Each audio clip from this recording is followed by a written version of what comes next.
అందరికీ నమస్కారం అండి. మనీష్ గౌర్ హాలీవుడ్ ఫిల్మ్స్ బ్యానర్పై అలల్లేని సముద్రం అనే చిత్రం మన నంద్యాల, అనగానపల్లి, యాగంటి ఈ పరిసర ప్రాంతాల్లో షూట్ చేస్తున్నామండి. టాకీ పార్ట్ అయిపోయింది, డబ్బింగ్ కూడా అయిపోయిందండి. ఆల్రెడీ సెన్సార్కి ఇచ్చాం. ఒక సాంగ్ దీంట్లో ఒక పల్లెటూరి వాళ్ళమండి, మా పల్లెటూరి వాళ్ళ పాట నేనే రాశానండి.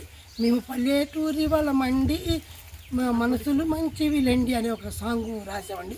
అది చిత్రీకరించడం కోసం మన బనగానపల్లి ఈ చుట్టుపక్కల ప్రాంతంలో మాకు ఇక్కడ బివి సుబ్బారెడ్డి గారు మా చిరకాల మిత్రుడు, ఇక్కడ మాకు సపోర్ట్ చేసి మా మోహన్ రెడ్డి గారు, హేమ గారు వీళ్ళందరూ సపోర్ట్ మీద ఇక్కడికి వచ్చి చేస్తున్నాము.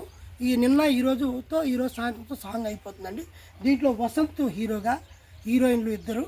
రోజారాణి గారు ఒక ప్రధాన పాత్రలో ఈవిడ గాలి సినిమాలో అమ్మవారిగా చేశారు. ఈ చిత్రంలో ఈ సాంగ్ మెయిన్గా ఆవిడే పాడుకుంటూ డ్యాన్స్ కూడా ఆవిడే కంపోజ్ చేసుకుంటూ చేస్తున్నారు. ఇది చిన్న సినిమా, అలల్లేని సముద్రం. మాకు ఇక్కడ అవకాశం ఇచ్చి 2 రోజుల నుంచి చూస్తున్న మా అన్న బివి సుబ్బారెడ్డి గారికి మరొకసారి కృతజ్ఞతలు తెలియజేసుకుంటూ, దీంట్లో నటించిన రాంప్రసాద్ గారు, అంజలి, పావని మరియు పెద్దలు మాకు ఇక్కడ మా విలేకరు అన్న సుబ్బారెడ్డి గారు కూడా ఇక్కడ ప్రోత్సాహం, మా మోహన్ రెడ్డి గారు మరొకసారి దీంట్లో నటించిన నటీనటులందరికీ కృతజ్ఞతలు తెలియజేసుకుంటూ, సురభి వాళ్ళు చాలామంది నటించారు. బలగం సినిమాలో నటించిన వాళ్ళు చాలామంది ఇంట్లో ఉన్నారు. వాళ్ళే కాకుండా వీళ్ళందరూ సపోర్టు, పూర్తిగా వీళ్ళందరి సపోర్టుతో, వీళ్ళందరి సహాయ సహకారంతో ఈ సినిమాని పూర్తి చేసుకున్నామండి. నెక్స్ట్ మంత్ సెన్సార్ అయిపోద్ది. బహుశా జూన్ జూలైలో రిలీజ్ అవుతుంది. గాలి సినిమా మటుకు ఏప్రిల్లో రిలీజ్ చేయాలని చూస్తున్నాము.